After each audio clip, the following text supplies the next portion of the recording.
여러분, 지난 안식일 설교 제목 혹시 기억나시는 분 계십니까? 헤세드의 하나님, 그렇게 제목을 붙였습니다. 오늘 제목은요, 헤세드의 집이다. 헤세드란 말을 또 한번 쓰게 됐습니다. 아시는 대로 이 헤세드라는 말은 잘 쓰지 않죠. 히브리 말이기 때문에 잘 쓰지 않습니다. 또 그러니까 이제 신약에서는 많이 쓰는 우리 헬라어의 아가페라는 말을 쓰지만은 구약에서는 이제 헤세드라는 말을 참 씁니다. 이 헤세드라는 말이 의미가 아주 깊습니다.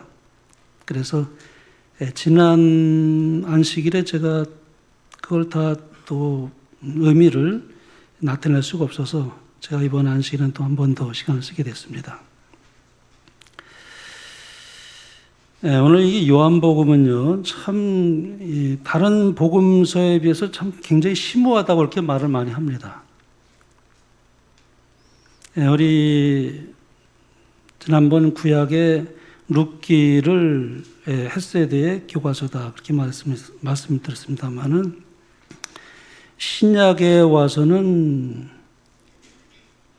헤세드의 교과서라 말할 수 있는 성경은 요한복음이라 말할 수 있습니다.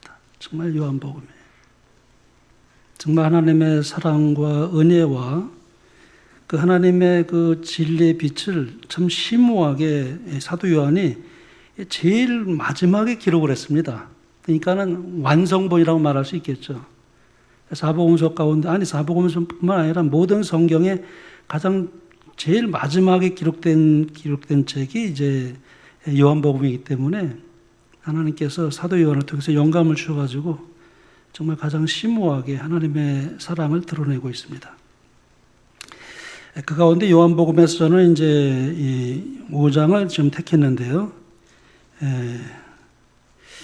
요한복음에는 7가지 이적이 나옵니다. 그 가운데 오늘 이제 베데스 연못가에 있었던 이 기적은 요한복음의 3번째 기적으로 이제 나타나고 있습니다. 우리가 이 요한복음에 보면은 이 기적이라는 말을 쓰지 않고 표적이라는 말을 많이 씁니다. 표적. 사도 요한이 의도적으로 아마 그렇게 기록한 것 같습니다. 표적이라는 말을 써요. 영어로는 이제 이 사인이라고 하는 말인데요. 사인. 우리가 이제 도로에 이제 진입하게 되면은 이제 고속도로 타게 되면은 이제 가까운 이 포천간 그 도로를 가더라도 이렇게 표지판이 보이잖아요. 사인이 있습니다. 그래서 이쪽으로 가면은 의정부고 저쪽으로 가면 서울이다 이렇게 이제 표지판이 있잖아요. 사인. 그게 말하자면 이제 표적이다 이렇게 쓰는 그런 단어입니다.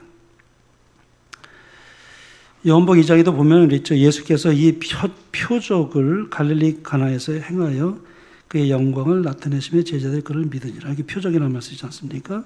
또 요한복음 4장 54절에 보면은 이것은 예수께서 유대에서 갈릴리로 오신 후에 행하신 2번째 표적이니라. 표적이라는 말을 일관성 있게 이렇게 단어를 사용하고 있는데요.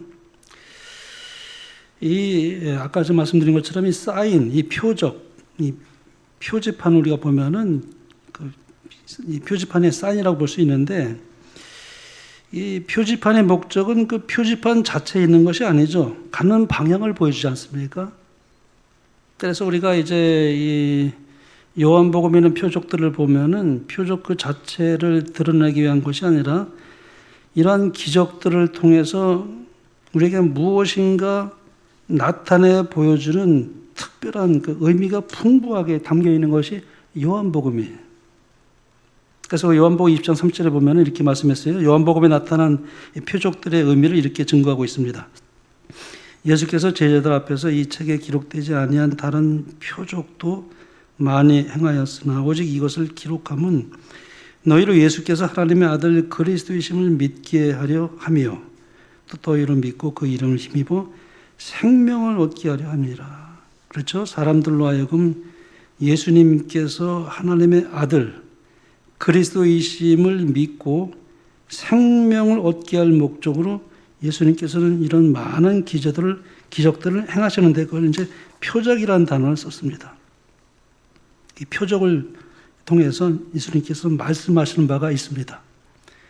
사건을 통해서 말씀하시는 것입니다. 표적이란 말이 그런 뜻입니다. 어떤 이적을 통해서 하나님께서 말씀하시는 거예요. 예수님께서 바로 우리 하나님의 아들 그리스도이심을 믿도록 하기 위해서, 그래서 영생을 얻도록 말씀하시는 것이 바로 표적이다. 오늘 이 베데스다의 표적을 통해서 예수님께서 우리에게 주시는 구원의 메시지가 무엇인지 함께 살펴보는 시간을 갖고자 합니다. 예루살렘에 들어가는 데는 동서남북으로 4문이 있었습니다. 그 가운데 양문이라고 했는데 그거는 이제 양이 들어가는 문이에요. 그래서 성전에서 이제 희생을 드릴 때 그 양들이 그 문을 통과했기 때문에 양문이다. 근데 그 양문 곁에 베데스다 연못가가 있었다. 그렇게 말씀하고 있습니다. 이 베데스다라는 말은 히브리어로 베트, 집이라는 이런 뜻이고요. 그 다음에 헤세드라는 그 의미가 합해져서 만든 것이 이게 이제 베데스다. 그래서 이제 여러분 아시는 대로 헤세드라는 말이 의미가 많다고 그러지 않았습니까? 뭐 이제 인자, 뭐 자비, 은혜, 사랑, 또 아주 그냥 그 무슨 사랑이라고 하지 않았습니까? 이게 끝까지 포기하지 않는 그런 사랑. 그래서 우리가 룻이 그렇게 나타냈고 나오미가 그런 하나님의 사랑을 이렇게 나타냈습니다. 그 다음에 또 이제 긍휼. 오늘 저는 이제 긍휼이라는 그 의미를 제가 이제 여기서 찾아보고자 합니다. 에세드의 의미 가운데 긍휼의 의미가 참 심오하게 나타나 있습니다. 그 다음에 이제 또 다른 뜻도 많이 있죠. 충성, 성실, 신실 그런 뜻이 아주 이게 많이 여러 의미로 번역된 것이 이게 헤세드란 말인데, 그래서 이제 사람들은 성경학자들은 이 베데스다를 뭐라 하냐면 이제 자비의 집이다 그렇게 말했어요. 또 어떤 분은 은혜의 집이다 그렇게 말했습니다. 베데스다라는 말을 그렇게 이제 말했죠. 근데 오늘 제가 여기 이제 그 자비의 집, 은혜의 집이라고 이렇게 해석합니다만 저는 오늘 헤세드의 집 그렇게 말했잖아요. 그것으로 다 나타낼 수가 없어요. 그래서 저는 긍휼의 집이다. 저는 이제 그렇게 오늘 이제 그런 의미로서 한번 좀 말씀을 드려보고자 합니다.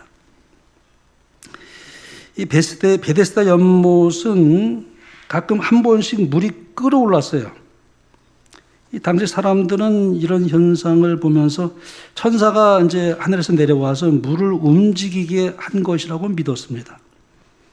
그래서 천사가 내려와 물을 움직이게 할 때 가장 먼저 물 속에 들어가는 사람은 어떤 병이든지 낫는다.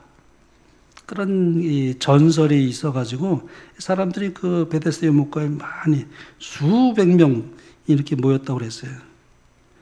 여기는 성경에는 이제 그렇게 나와 있지 않지만 시대의 소망에 보면은 수백 명 그렇게 표현했습니다. 엘렌 지 화이트. 그렇게 많은 사람들이 운집한 것입니다.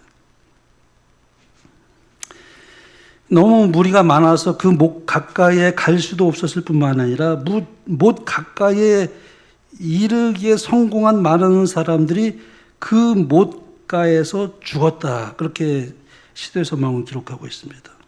그래서 날마다 고침을 받겠다는 이 헛된 소망을 안고 연못가에 와서 밤을 새우는 사람들이 있었죠. 예수님께서 그런 베데스다 연못가에 도착했습니다. 이르렀습니다. 그분은 당신의 능력을 행사해서 모든 이 병자들을 건강하게 만들어 주기를 참으로 갈망했습니다. 예수님이 이 땅에 오신 목적이 아버지로부터 그런 사명을 부여받았고 그런 권한을 부여받았어요. 그래서 귀신을 쫓아내고 병을 꾸짖었어요. 예수님께 하신 사명이었습니다. 그래서 베데스다에 있는 많은 병자들을 보면서 우리 주님께서 그 모든 병자들을 다 고쳐주기를 갈망했습니다. 그런데 그날이 무슨 날이냐면 안식일이었어요. 안식일에 그 모든 병자를 다 고쳐주면 어떻게 될까요? 그렇지 않은 편견을 가지고 있던 유대인들이 그 일로 이제 시비를 걸어서 예수님의 사업이 방해가 됐고 일찍 끝나게 될 것을 예수님은 아셨어요. 그래서 그렇게 할 수 없는 터에 제일 아주 정말 아주 아주 불쌍한 환자, 정말 아주 그런 환자를 보게 되는데, 엘렌 지 왓슨이 이렇게 표현했어요. 어느 안식일에 예수님께서는 베데스다에 오셨다. 그분께서 불쌍한 환자들을 보셨을 때 그분의 마음은 동정심으로 충만해졌다 그랬어요. 이 동정심이 바로 뭐냐면은 아까 저 말씀드린 헤세드라는 말이죠. 동정심, 불쌍히 여기는 마음, 긍휼히 여기는 마음, 헤세드의 마음으로 가득 충만했습니다. 예수님께서. 근데 그날은 안식이었단 말이에요. 그래서 예수님께서 그 중에 가장 처참한 형편에 처한 한 사람을 보셨습니다. 38년간 속절없이 불구자로 지내온 병자를 만나셨습니다. 여기서 우리가 먼저 생각해 볼 수 있는 복음의 진리는 내가 하나님을 찾아 나서는 것이 아니라 하나님께서 나를 찾아온다는 사실입니다. 일인 한 마리 양을 찾아 나선 그 목자의 심정을 우리가 그 비유해서 보지 않습니까? 실무교에 이렇게 화이트인의 영감적으로 기록했습니다. 비록 잃어버린 영혼이 단 한 사람뿐이라 할지라도 그리스도께서는 그 한 영혼을 위하여 죽으셨을 것이다. 우리 주님께서 이 땅에 오셔서 나 한 사람만을 위해서라도 이 땅에 오셔서 십자가에 못 박혔을 것이다라는 그런 이 말을 우리가 기억할 때는 내가 얼마나 고귀한 존재인가. 나뿐만 아니라 각 사람이 얼마나 고귀한 존재인가. 그래서 우리가 남을 함부로 할 수 없습니다. 무시할 수 없어요. 멸시할 수 없습니다. 그 한 사람을 위해서도 예수님이 이 땅에 오셔서 십자가에 못 박혔을 것이다. 이거는 뭐 한 영혼의 가치를 얼마나 주님께서 귀히 보시는지 모릅니다.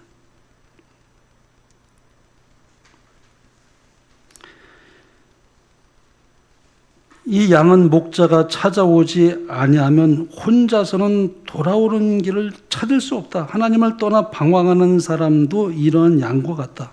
그는 마치 길 잃은 양처럼 가련하다. 하나님의 사랑이 그를 구하러 가지 아니하면 그는 하나님께로 돌아오는 길을 결코 찾을 수 없다. 우리가 지금 이 교회에 있는 것은 하나님이 우리를 찾아오셨기 때문에 우리가 이 자리에 있는 것입니다. 우리가 하나님을 찾아간 것이 아니라 하나님이 우리를 찾아오셨어요. 그게 은혜입니다.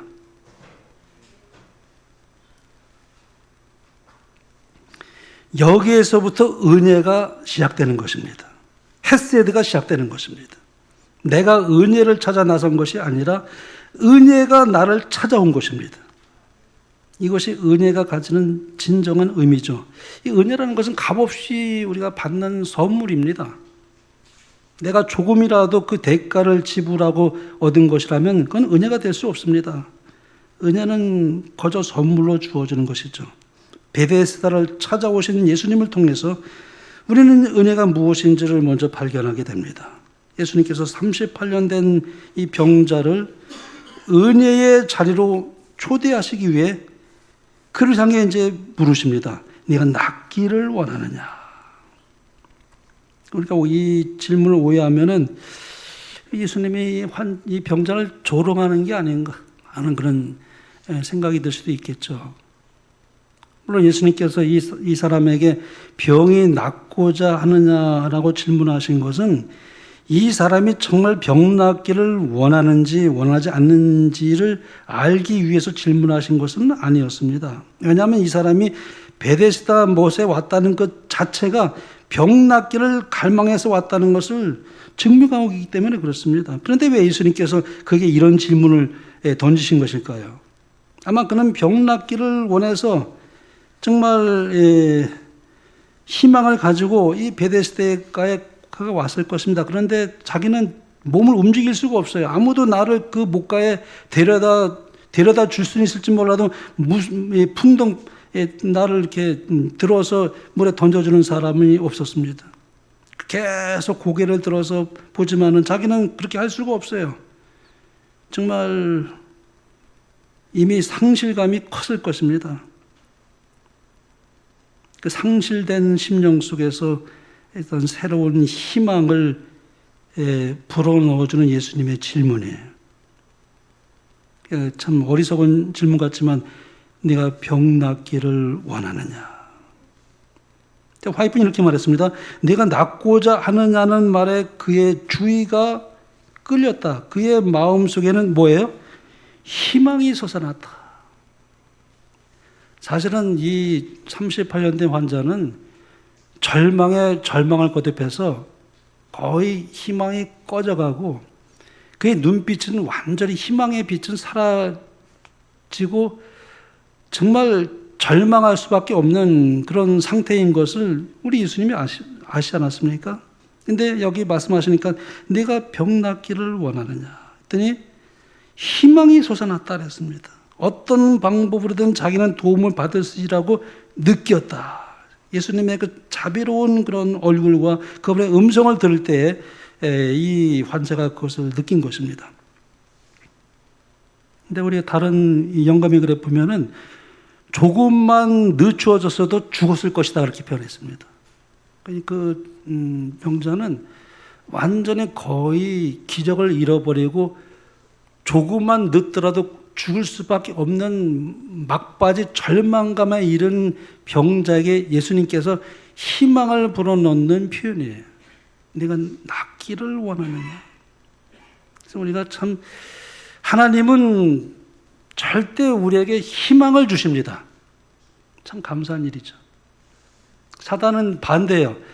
희망을 보지 않고 계속 포기하게 만들고 낙심하게 만들고 좌절하게 만들고 절망적이게 만드는 것이 사탄이에요.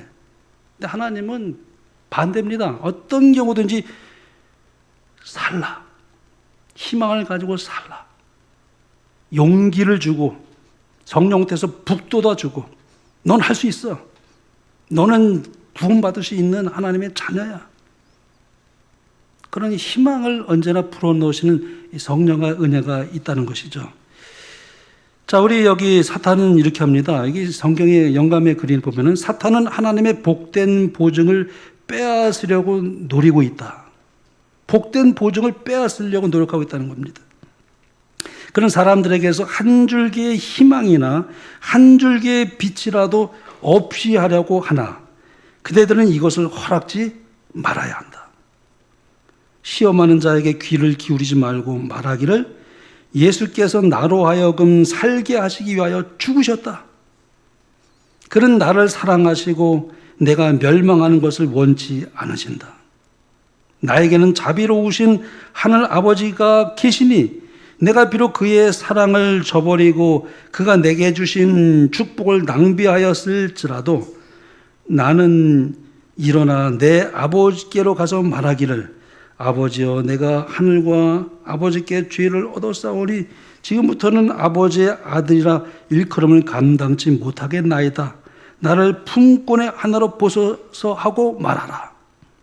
이 비유는 어그러진 길로 나아간 자를 다시 영접하심에 대하여 말하는 것이다.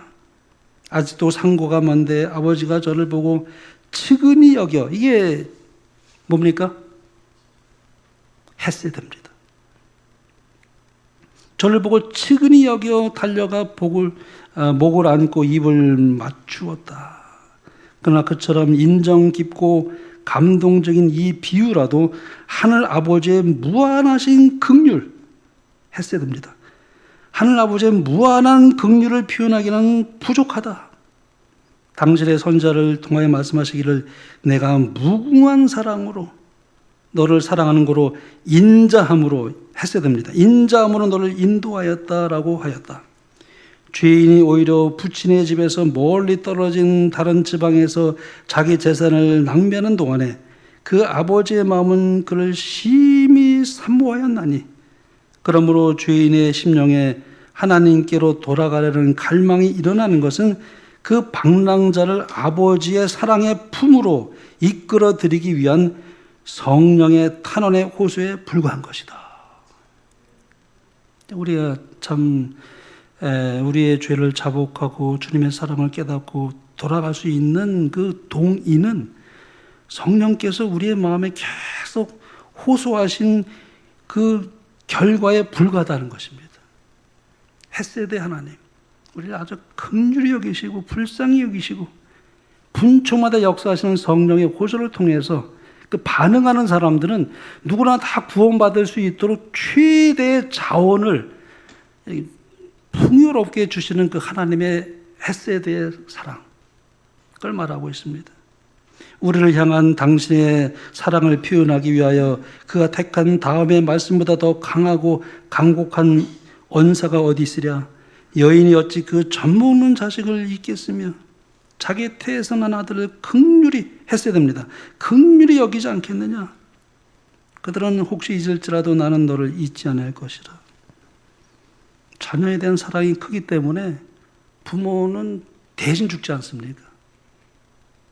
긍휼히 여기는 그 부모의 사랑. 그럼에도 불구하고 그는 혹시 잊을지라도 나는 너를 잊지 않을 것이라.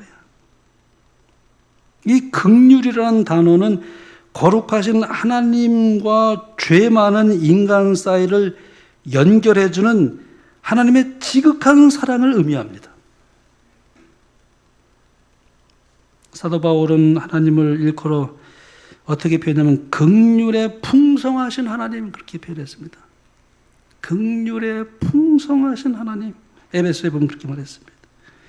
과거에 많은 그리스도인들에게 가해를 입혔던 자로서 그가 이제는 하나님의 용서의 은혜를 넘치도록 받았기 때문에 긍휼에 풍성하신 하나님, 이렇게 간증적으로 에베소 교회 자신을 소개하고 있습니다. 또 바울이 이렇게 간증했습니다. 디모데전서에 보면 내가 전에는 회방자요 핍박자요 폭행자였으나 도리어 긍휼을 입은 것은 내가 믿지 아니할 때 알지 못하고 행하였습니다. 자기가 불쌍히 여김을 받았다는 것을 그가 깊이 그 은혜를 인식하면서 그렇게 고백을 합니다. 하나님께서는 오늘날에도 우리에게 여전히 동일한 긍휼을 베풀어 주십니다. 어거스틴이 이런 유명한 말을 했습니다. 과거는 하나님의 긍휼에, 현재는 그분의 사랑에, 미래는 그분의 섭리에 맡기라. 감동적인 말입니다. 우리가 과거를 돌이켜 볼 때 하나님의 긍휼하심이 없었다면 우리가 이 자리에 있을 수 없고, 지금도 우리는 또 현재 하나님의 사랑을 기억합니다. 그리고 우리는 미래를 맡길 수 있어요. 하나님의 섭리가 있습니다. 우리 인도하시는 선하신 섭리가 항상 뒤따릅니다. 우리 요셉의 일생을 살펴볼 수가 있죠. 요셉은 억울하게 누명을 쓰고 감옥에 갇혔으나 하나님께서 큰 긍휼을 베풀어 주셨습니다. 요셉이 옥에 갇혔으나 여호와께서 요셉과 함께 하시고 그에게 인자, 이게 헤세드예요. 인자를 더하사 전옥에게 은혜를 받게 하셨다 그랬습니다. 긍휼에 풍성하신 하나님께서 부당한 결과로 감옥에서 억울하게 고통당하는 요셉에게 긍휼을 베풀어 주셨습니다. 그래서 우리 하나님은 격려와 위로가 필요할 때 헤세드를 베풀어 주십니다. 참 얼마나 감사한지요. 그래서 우리는 하나님은 절대 우리를 낙심시키지 않습니다. 절망감을 주시지 않습니다. 용기를 주시고 격려하시고 위로를 주시고, 그 성령의 은혜가 없이는 우리는 결코 승리할 수 없습니다. 이 죄악 세상에서 우리가 얼마나 연약한지 우리가 알기 때문에 한시라도 하나님의 사랑을 우리가 잊어버린다면 우리가 하나님께 붙들림 받은 삶을 절대 우리는 살아갈 수 없습니다. 그걸 알기 때문에 그래서 하나님을 우리가 의지할 수 있고 기도할 수 있고 그분을 신뢰하는 것입니다. 믿음이란 건 다른 게 아니라 그분을 의지하는 것입니다. 그분의 그 헤세드의 사랑을 알기 때문에. 그래서 저는 이 베데스다를 이 긍휼의 집이다, 그렇게 의미를 좀 확대해 보았습니다. 루키가 구약에서 헤세드의 교과서였다면 저는 이 요한복음은 신약에서 헤세드의 교과서라고 저는 정말 말씀드릴 수 있습니다. 이 요한복음을 제가 참 다 암송하고 싶었어요. 정철 통독 영어가 있거든요. 그분은 요한복음 전체를 다 통독을 할 수 있다고 그래가지고 제가 제일 외우고 싶은 성경이 로마서하고 요한복음이에요. 여기 이제 사탄은 이렇게 말합니다. 저기 또 이렇게 말하죠. 엘렌 G. 화이트는 하나님과 사랑을 영원히 분리시키려는 것이 사탄의 목적이었다. 그러나 그리스도로 말미암아 우리는 타락하지 아니했던 때보다 더욱 밀접하게 하나님과 연합된다. 헤세드의 사랑 때문에 그렇습니다. 구주께서는 우리의 인성을 취하심으로 결단코 끊어지지 않을 줄로 자신을 인간에 붙들어 매셨다. 그는 영원한 시대를 통하여 우리와 연결되신다. 죄가 많던 곳에 하나님의 은혜가 더욱 풍성하여진다. 사탄이 자기의 것이라고 주장하는 바로 이 땅.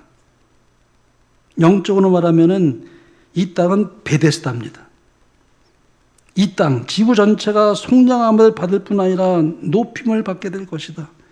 죄의 저주 아래 하나님의 영광스러운 창조물 가운데 오점이 되었던 이 작은 세계는 하나님의 우주 안에 있는 다른 모든 세계보다 더욱 영광을 받게 될 것이다.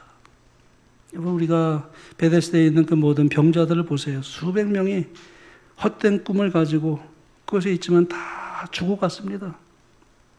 물이 동하기를 기다리지만 그건 전설이었고 그거는 사실은 있을 수 없는 일이지만 그걸 믿고 하나님의 자비를 그들이 이제 생각하고 그렇게 이제 베데스다라는 말을 썼지만은 그러나 정작 예수님이 오셨기 때문에 자비의 집이 되신 거예요. 이 지구는 자비의 집이 됐습니다. 은혜의 집이 됐습니다. 긍휼의 집이 됐습니다. 주님이 오셨기 때문에 우리가 희망이 있는 것입니다. 예수께서 이르시되 일어나 네 자리를 들고 걸어가라. 일어나 걸어가라 하시면 될 텐데 여기 네 자리를 들고 그런 말을 여기 썼습니다. 네 자리를 들고 이 참 중요한 의미가 여기 있습니다. 그 자리는 38년 동안 움직일 수 없는 자리였습니다. 이 병자가. 예수님은 그 자리를 들고 걸어가라 말씀하십니다. 삶의 새로운 시작을 원한다면 지금 자리에서 일어나야 되는 것입니다. 일어나지 않으면 절대 새로운 세계가 열리지 않죠. 38년 동안 병을 앓았던 그 시간과 9절에 그 사람이 곧 나아서 자리를 들고 걸어가니라 이 말에 곧라는 말이 아주 매우 대조화되어 표현되고 있습니다. 어떤 의미로 보면 이 38년이라는 기간은 이 시간은 이스라엘 백성들의 그 고통을 겪었던 기간과 일치합니다. 이스라엘 백성들이 가데스 바네아에서 하나님의 말씀에 불순종해가지고 광야로 다시 되돌아가서 죽을 때까지 걸리는 시간이 38년이에요. 광야에서 그렇게 방황했습니다. 가나안에 들어가지 못하고 38년의 광야 생활은 가나안을 향한 것 같지만 원망과 불평의 시간이었고 불순종의 시간이었습니다.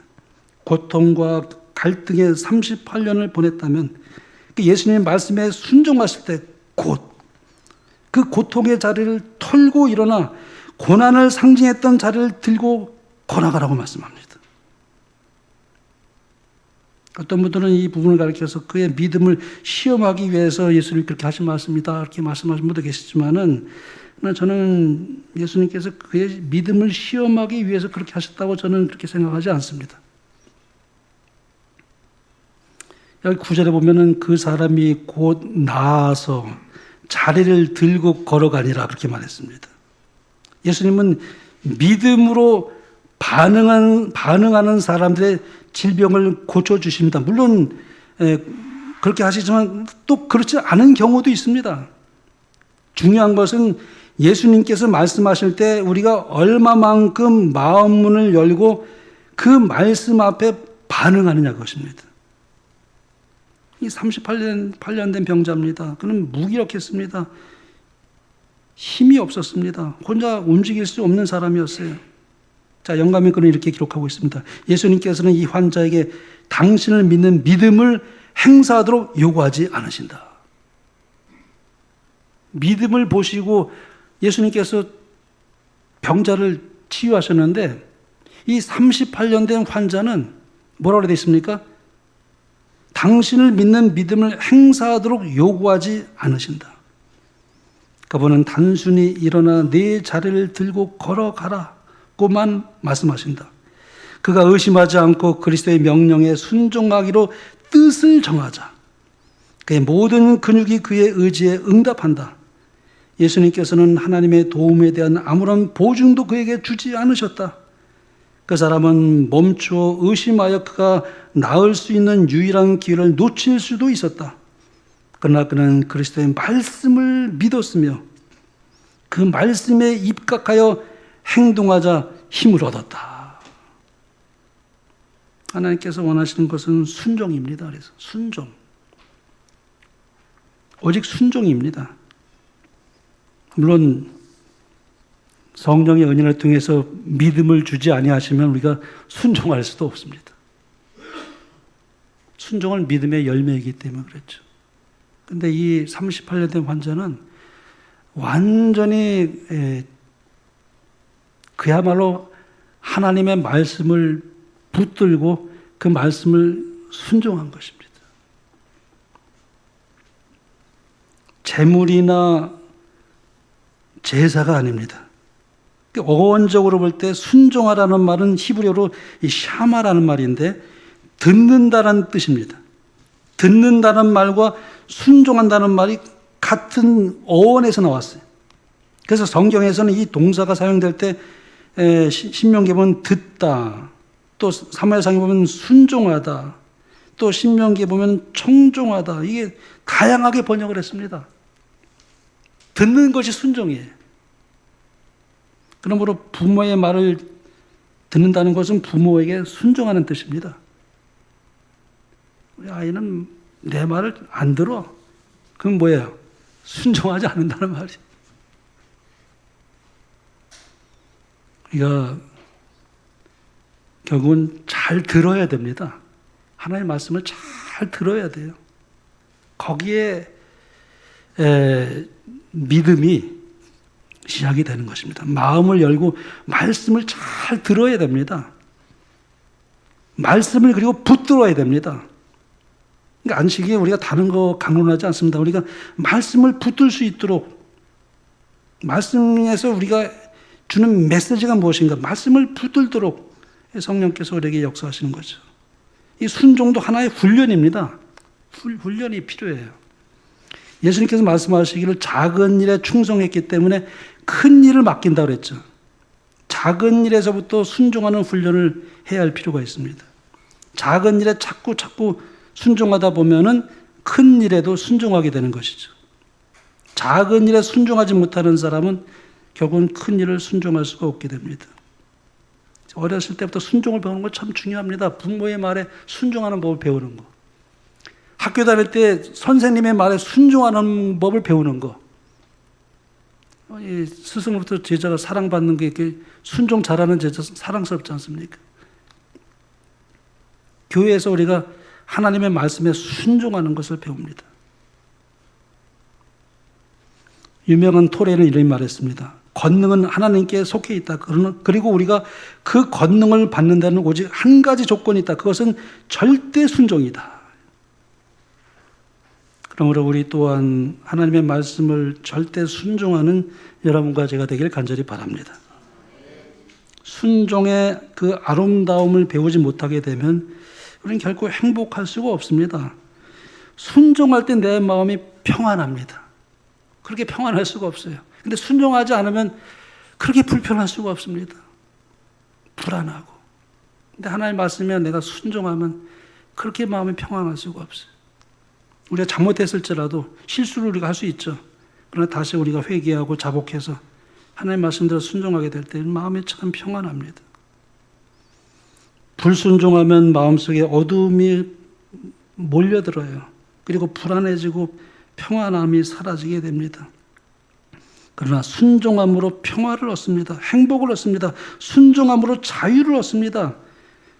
순종하면 마음이 평안합니다. 이 신학자 본 회퍼가 이렇게 말했습니다. 믿는 사람들만이 순종하고 순종하는 사람만이 믿게 된다. 상관관계가 있습니다. 믿음과 순종은. 그러므로 순종하면서 믿음을 배워나가고 믿음이 또 성장하고 믿음이 성숙해지는 것이라고 말씀합니다. 괴테, 파우스트를 기록한 이 시인 괴테는 이런 말을 했습니다. 내 영혼은 언제나 순종함에 따라 점점 더 훌륭한 자유를 맛본다. 괴테가 그런 말을 했습니다. 순종함으로 무한한 영적인 자유를 경험했다는 고백입니다. 순종이 믿음이에요. 믿음의 실천이고 믿음의 증거입니다. 순종은 겸손입니다. 나 자신이 얼마나 부족함을 너무나 잘 알기 때문에 순종을 통해서 더 겸손해지게 되는 것이죠. 순종은 하나님의 말씀에 실제적으로 응답하는 것입니다. 예수님은 죽기까지 순종했습니다. 예수님은 우리에게 순종의 모범을 보여주셨죠. 오늘 이 신약의 요한복음 5장에 보면은 예수님께서 베데스다 목가에 가셨을 때 38년 된 환자를 보셨습니다. 그 환자에게 말씀하시는 네가 낫고자 하느냐? 일어나 너의 자리를 들고 걸어가라. 이때 환자가 순종하여 일어났습니다. 그래야 걸어갔습니다. 예수님께서 이 환자에게 일어나라고 했을 때 만약 그 환자가 예수님 제가 38년 누워있는데 어떻게 저보고 일어나라는 것입니까? 저 일어나지 못합니다. 그랬다면 어떻게 됐을까요? 그러면은 그 결과는 우리가 알지 않습니까? 그 환자는 고침받지 못했겠죠. 병이 나아서 일어나는 것이 아니고 일어나라는 말씀에 순종했더니 그 순간에 병이 낫게 됐습니다. 순종함으로 38년 된 병에서 해방된 것입니다. 영감의 글은 이렇게 말합니다. 구주께서는 자신의 피로 사신 자들을 굽어보며 말할 수 없는 연민과 긍휼 했어야 됩니다. 내가 낫고자 하느냐고 말씀하신다. 예수님께서는 그대에게 건강과 평안 가운데서 일어서라고 명하신다. 그대가 완쾌했다고 느껴질 때까지 기다리지 말라. 그분의 말씀을 믿어라. 그러면 그 말씀이 이루어질 것이다. 그대의 의지를 그리스도의 편에 두라. 그분을 섬기고자 뜻을 세우고 그분의 말씀에 의지하여 행동할 때 그대는 힘을 얻을 것이다. 약속입니다. 순종은 사실 즉시 하는 것이 필요합니다. 우리가 자꾸 미루는 경향이 있잖아요. 내가 하나님 말씀을 듣고 그대로 해야 되겠다 생각했다가도 즉시 하지 아니해서 뒤로 미루다가 못하는 경우가 우리가 많이 있죠. 이 복음서에 보면 예수님께서 베드로, 안드레, 야고보, 요한에게 나를 따르라 그랬죠. 그때 배와 그물을 버리고 즉시 순종했습니다. 그래서 예수님이 제자가 된 거예요. 그러지 않았으면 예수님은 제자가 되지 않았습니다. 배와 그물을 버리고 곧 즉시 주님을 따랐습니다. 11개 5장에 보면 나아만이 그 문둥병이 들었지 않습니까? 이스라엘 포로 잡혀오는 소녀가 이스라엘 가면 나올 수 있다고 그렇게 말했습니다. 그래서 왕에게 말해서 왕의 친서를 가지고 그 은 10달란트, 금 6,900개, 의복 10벌을 가지고 이스라엘 왕에게 나아갔습니다. 그리고 엘리사에게 이제 나아갔습니다. 엘리사가 요단강에 들어가 몸을 7번 씻으면 깨끗해진다고 그랬어요. 그 말을 듣고 나아만이 화가 났죠. 그냥 자기 나라로 돌아가겠다 그랬습니다. 그때 종들이 나아만 앞에 나와 충언을 했습니다. 내 아버지여, 선지가 당신에게 더 큰 일을 행하라 했더라면 그걸 못하겠습니까? 그래도 할 터인데 물에 들어가 씻으라는 거 가지고 왜 하지 않으시겠다고 하시는 것입니까? 즉시 지금 강물에 들어가 몸을 씻으십시오. 이 참은 얼마나 훌륭한 그 종들인지. 그래서 나아만이 선지의 말대로 순종했습니다. 몸이 어린아이처럼 깨끗해졌다고 말합니다. 나아만은 생각하기를 선지자가 친히 나와서 자기가 이제 하나님의 이를 부르고 자기 상처에 손을 대고서 병을 고칠 걸 생각했는데 물에 들어가 씻으라니까는 자기 생각과 완전히 너무나 달랐던 거죠. 그러나 종들의 말을 듣고 순종합니다. 그러니까 문제가 깨끗하게 해결됐습니다. 나아만이 자기가 생각과 다르다고 순종하지 않았더라면 어떻게 됐을까요? 문둥병 치유되지 못했을 것입니다. 누가 5장에도 똑같은 그런 맥락으로 말합니다. 베드로에게 깊은 데로 가서 그물을 내려 고기를 잡으라. 예수님께서 말씀하셨습니다. 시간적으로도 그렇고 경험적으로 볼 때 이건 불가능한 일이었습니다. 그 어부로서 잔뼈가 굵은 베드로가 볼 때 이건 합리적이지도 않고 상식적이지도 않아요. 그러나 베드로가 예수님 말씀에 순종해서 그물을 내렸더니 그물이 찢어질 대로 많이 잡았습니다. 우리가 이제 늦게라도 깨달으면 순종할 필요가 있습니다. 우리가 그때는 순종하지 않고 그렇게 순종하다 그랬다가 순종 아니할 수도 있고 나 순종하지 않겠다 그랬다가 나중에 순종하는 얘기가 성경에 나오죠. 마태복음 보면 예수님께서 말씀하시기를 한 사람에게 두 아들이 있는데 큰 아들에게 오늘 포도원에 가서 일하라 그랬더니 아들이 아버지에게 가겠다고 대답을 가지 않았습니다. 순종하지 않았습니다. 아버지가 둘째 아들에게 오늘 포도원에 가서 일하라 그랬더니 싫습니다. 가지 않겠다고 그랬습니다. 그런데 그 후에 뉘우치고 포도원에 가서 일했습니다. 늦게라도 깨닫고 순종한 것입니다. 하나님은 순종하는 사람에게 복을 주신다고 말씀합니다. 신명기에 보면은 내가 하나님의 말씀을 순종하면 도시에서도 복을 받고 농촌에서도 복을 받고 자녀가 복을 받고 토지가 복을 받고 짐승들이 복을 받고 식생활도 해결되는 복을 받고 들어와도 복을 받고 나가도 복을 받는다. 하나님은 우리를 억지로 구원하지 않습니다. 강제로 구원하지 않습니다. 우리가 창조할 때 의지의 자유, 선택의 자유를 존중하시기 때문에 억지로 하나님은 우리를 구원하지 않으시죠. 그러나 거기에는 반드시 책임이 수반됩니다. 책임이 수반돼요. 강제적으로 구원하지는 않지만 그러나 우리가 성령의 호소에 우리가 응답하며 말씀을 우리가 붙들 때 하나님은 넉넉하게 우리를 승리케 하십니다. 참 기묘한 일이죠. 우리가 어떻게 승리할 수 있습니까? 승리할 수 없습니다. 우리는 얼마나 우리가 연약한 존재인데요. 흔들리는 갈대. 우리는 정말 내 자신을 볼 때 나는 가망이 없습니다. 정말 흔들리는 갈대예요. 근데 성령께서 나에게 용기를 주시고 격려하시고 주님의 피가 나를 용서했기 때문에 그것을 다시 붙드는 것입니다. 그리고 주님께 기도하고 나갈 때 분초마다 역사하시는 성령이 우리를 마중하지 아니할 때가 없다 그랬습니다.